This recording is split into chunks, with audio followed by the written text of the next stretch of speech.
இதுதான் மொப்பட் அப்படின்னு சொல்லுவோம், எலக்ட்ரிக் மொப்பட்னு சொல்லுவோம். இதுல பெடலும் இருக்கும், மோட்டரும் இருக்கும்.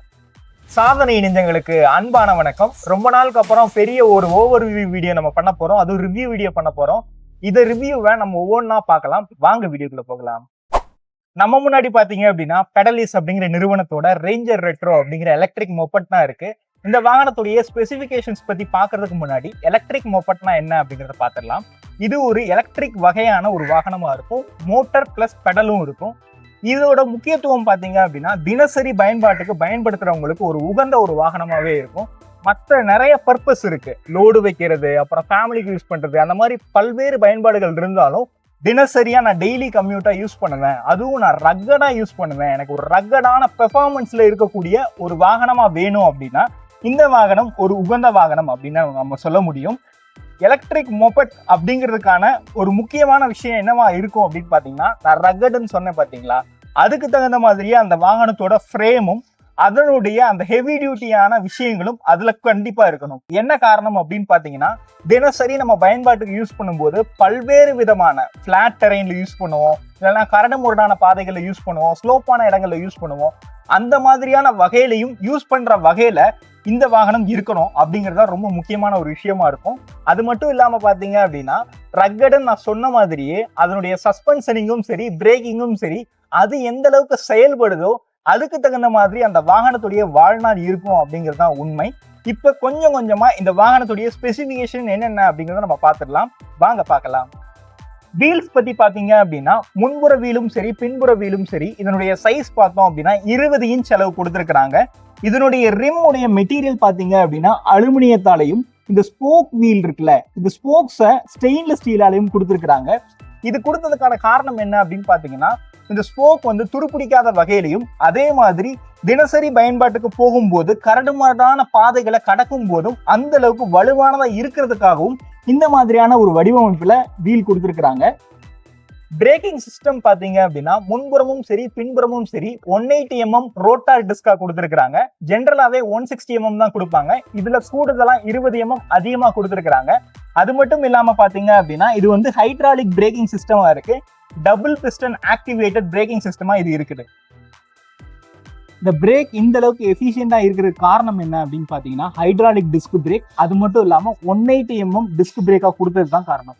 அடுத்ததா இந்த வாகனத்தோட ரொம்ப முக்கியமான ஒரு விஷயமான சஸ்பென்ஷனிங் சிஸ்டத்தை பத்தி தான் பார்க்க போறோம். இது இந்த மொபட்ல ரைடருக்கு எந்த அளவுக்கு கம்ஃபர்டபுள் கொடுக்க போகுது, ரக்கடான பாதையில எப்படி பயணம் பண்ண போகுது அப்படிங்கறத நம்ம இதுல பார்க்க போறோம். இந்த சஸ்பென்ஷனிங் சிஸ்டம் பின்புறம் பாத்தீங்க அப்படின்னா மோனோஸ்டாக் சஸ்பென்ஷனிங்கா கொடுத்திருக்காங்க. முன்புறம் பாத்தீங்க அப்படின்னா டூவல் ஸ்ப்ரிங் சஸ்பென்ஷனிங் சிஸ்டமா கொடுத்திருக்காங்க. இப்ப இந்த வாகனத்தோட சீட்டோட வடிவமைப்பு பத்தி தான் பார்க்க போறோம். இந்த வாகனத்தோட மொத்த லுக்குமே ஒரு விஷயம் கொடுக்குது அப்படின்னா இந்த சீட்டோட டிசைனே நம்ம சொல்லலாம். இது பாத்தீங்க அப்படின்னா நார்மலா பிளாட்டான ஒரு சீட்டா கொடுக்காம கொஞ்சம் ஸ்லீக்கான டிசைனாகவும், ஒரு கஃபே ரேசர் அப்படிங்கிற ஒரு பைக் மாடல் இருக்கு, அந்த பைக் மாடல்ல கொடுக்குற மாதிரியான ஒரு சீட்டோட வடிவமைப்பை இதுல கொடுத்துருக்காங்க. மல்டி ஸ்பீட் டிரான்ஸ்மிஷன்ல கொடுக்கும்போது தான் பாத்தீங்க அப்படின்னா இந்த டீரெய்லர் வந்து கொடுப்பாங்க. இது வந்து ஹப் மோட்டர்ல தான் இயங்குது. இது வந்து ஒரு சிங்கிள் ஸ்பீட் டிரைவ் சிஸ்டம் தான். இருந்தாலும் இந்த டீரெய்லர் கொடுக்கறதுக்கான பர்பஸ் பாத்தீங்க அப்படின்னா, இதுல இந்த ஃப்ரேம்ல 2 பாகமா எடுத்துக்கோங்க. இது நார்மல் ஃப்ரேம், ஸ்ட்ரக்சர் ஃப்ரேம், இது வந்து ஸ்விங் ஆர்ம். இப்ப நீங்க வாகனத்துல பயணம் பண்ணும்போது இந்த சஸ்பென்ஷன்லாம் இயங்கும் போது இந்த ஸ்விங் ஆர்ம் மூவ் ஆகும்போது, இப்ப அப்ல மூவ் ஆகுது அப்படின்னா அந்த டைம்ல இந்த செயின் வந்து ஸ்லிப் ஆகிறதுக்கான வாய்ப்புகள் இருக்கு. அதை தடுக்கிறதுக்காக தான் இந்த டீரெய்லர் செட்டப். பொதுவாகவே பாத்தீங்க அப்படின்னா மிட்ரைவ் மோட்டர் மாதிரி இல்லாம ஹப் டிரைவ் மோட்டர்ல பாத்தீங்க அப்படின்னா டைரக்டாவே பவர் அதுலயே போறதுனால மல்டி ஸ்பீட் இந்த டிரைவ் சிஸ்டம்க்கு ஹெல்ப்பா இருக்காது.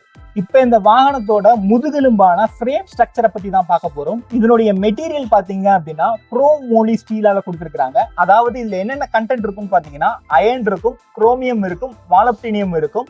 4130 அலாய் அப்படிங்கிற அந்த குரூப்போட மெட்டீரியல் தான் இதுல யூஸ் பண்ணியிருக்காங்க. குறிப்பா இதுல யூஸ் பண்ணதுக்கான காரணம் பாத்தீங்க அப்படின்னா டஃப்பா இருக்கும், நல்ல ஸ்ட்ரென்த் உள்ளதா இருக்கும், அதே மாதிரி ஃபெட்டிக் ரெசிஸ்டண்டா இருக்கும். திரும்ப திரும்ப ஒரு இடத்துல வந்து லோடு ஆக்ட் ஆகுது அப்படின்னா அதை வித்ஸ்டாண்ட் பண்ற அளவுக்கு இது வலுவானதா இருக்கும் அப்படிங்கிறதுக்காக தான் இந்த ஃப்ரேமை செலக்ட் பண்ணியிருக்காங்க. சரி, இந்த வாகனத்தோட முதுகெலும்பை பத்தி பார்த்துட்டோம். இந்த வாகனத்தோட இதயத்தை பத்தி பார்த்துடலாமா? அதாவது பேட்டரி பேக்கை தான் சொல்றேன். இந்த பேட்டரி பேக் பாத்தீங்க அப்படின்னா 18 Ah திறன் கொண்ட லித்தியம் அயன் பேட்டரி பேக்கை கொடுத்திருக்காங்க. 21700 சீரிஸ் செல்ஸை பயன்படுத்தி இருக்கிறாங்க. இதனுடைய ரேஞ்ச் பாத்தீங்க அப்படின்னா ஒரு தடவை சார்ஜ் பண்ணோம் அப்படின்னா 60ல இருந்து 70 கிலோமீட்டர் வரைக்கும் நம்மளால பயணம் பண்ண முடியும்.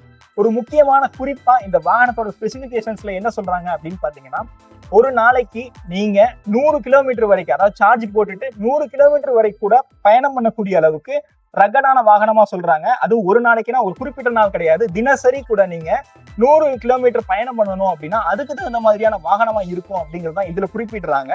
அப்புறம் பாத்தீங்க அப்படின்னா சைன் வேவ் கண்ட்ரோலர் கொடுத்துருக்காங்க. அதுக்கப்புறமா DC 250 350 மோட்டரை கொடுத்துருக்காங்க. இது ஹப் மோட்டரா பொருத்திருக்காங்க. மோட்டரோட கெப்பாசிட்டி பாத்தீங்க அப்படின்னா 48 வோல்ட் திறன் கொண்டதா கொடுத்துருக்காங்க. அது மட்டும் இல்லாம இந்த வாகனத்துடைய டார்க் பார்த்தோம் அப்படின்னா 42 நியூட்டன் மீட்டர் அளவுக்கு இருக்கு. இப்ப நம்ம பேட்டரி பத்தி பேசும்போது இன்னொரு முக்கியமான விஷயத்த நான் சொல்ல மறந்துட்டேன். அது என்ன அப்படின்னு பாத்தீங்கன்னா சார்ஜிங் நேரம். ஒரு தடவை இந்த பேட்டரி பேக்கை முழுமையா சார்ஜ் பண்றதுக்கு பாத்தீங்க அப்படின்னா 5ல இருந்து 6 மணி நேரங்கள் ஆகுது. இந்த வாகனத்தோட பாதுகாப்பான அம்சமா பாத்தீங்க அப்படின்னா பாஸ்வேர்ட் ப்ரொடெக்டட் சிஸ்டமா கொடுத்துருக்காங்க. இந்த ஸ்விட்ச் பட்டன்ஸ் மூலமா நீங்க பாஸ்வேர்டை செட் பண்ணிக்கிட முடியும். எப்பெல்லாம் நீங்க வண்டியை வந்து இயக்க போறீங்களோ அந்த நேரத்துல அந்த கடவுச்சொல்ல உள்ளிட்டீங்க அப்படின்னா வாகனத்தை இயக்க முடியும். இந்த டிஸ்பிளேலே வந்து உங்களால பார்க்க முடியும். ட்ரிப் மீட்டர் இருக்கும், ஓடோமீட்டர் இருக்கும், அப்புறம் வோல்டேஜ் சம்பந்தமான விவரங்களை நீங்க பார்த்துக்கிட முடியும். விண்டேஜ் வாகனங்கள்லாம் இருக்கும்ல, விண்டேஜ் மோட்டார் சைக்கிள், அதோட டிசைன்லாம் பார்த்தீங்கன்னா ரவுண்டா இருக்கும். அதுக்கு தகுந்த மாதிரி ரவுண்டான ஷேப்ல இருக்கக்கூடிய ஒரு LED ஹெட்லாம்பா கொடுத்துருக்காங்க. இந்த இண்டிகேட்டர்ஸ் பாருங்களேன், நார்மலா ஒரு ஸ்டிஃபா இல்லாம ஸ்ப்ரிங்கா கொடுத்துருக்காங்க. எதனால அப்படின்னா ஏதோ ஒன்று படுது அப்படின்னாலும் ஃபிளெக்சிபிளா இருக்கும். இப்போ நீங்க பார்க்க முடியும், ஃபிளெக்சிபிளா இருக்கிறதுனால இது வந்து ஒரு சேஃப்டியான ஃபீச்சராகவே கொடுத்துருக்காங்க. இந்த வாகனத்துல ரொம்ப முக்கியமான ஒரு ஃபீச்சர் கொடுத்துருக்காங்க. அது என்ன அம்சம் அப்படின்னு பாத்தீங்கன்னா க்ரூஸ் மோட். ஒரு கான்ஸ்டன்ட் ஸ்பீட்ல நம்மளால போக முடியும். எதனால அப்படின்னு பாத்தீங்கன்னா நம்ம தொடர்ந்து நிறைய கிலோமீட்டர் பயணம் பண்ணும்போது இந்த த்ராட்டில் ட்விஸ்ட் டைப்ல கொடுத்துருக்காங்க இல்லையா, இதை வந்து நம்ம தொடர்ந்து திருக்கிட்டே இருக்கும்போது மணிக்கட்டுல வந்து வலி இருந்துகிட்டே இருக்கும்.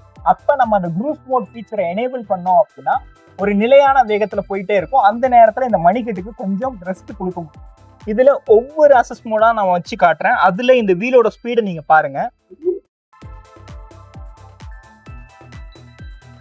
ஒவ்வொரு அசிஸ்ட் மோடும் போகும்போது பாத்தீங்க அப்படின்னா அதனுடைய வேகம் வந்து அதிகப்படுறத நீங்க பார்க்க முடியும். இதுல நான் த்ராட்டிலே கொடுக்க போறதே இல்லை, பெடல் வச்சு மட்டும்தான் நான் இயக்க போறேன். நான் பெடல் கொடுக்க பாத்தீங்க அப்படின்னா இதனுடைய வேகம் அதிகரிக்கிறத நீங்க பார்க்க முடியும். நான் இந்த கையை எடுத்து உங்களுக்காக காட்டுறேன். சேஃப்டிக்காக நீங்க வந்து எப்போதுமே இதுல தான் கை வச்சிருக்கணும். நான் இதை டெமோ காட்டுறதுக்காக தான் பண்றேன். இந்த பெடலிஸ் நிறுவனத்தோட ரேஞ்சர் ரெட்ரோ அப்படிங்கிற வாகனத்துடைய விலை பாத்தீங்க அப்படின்னா ஆக்சுவல் பிரைஸ் 85,000 ரூபாய்.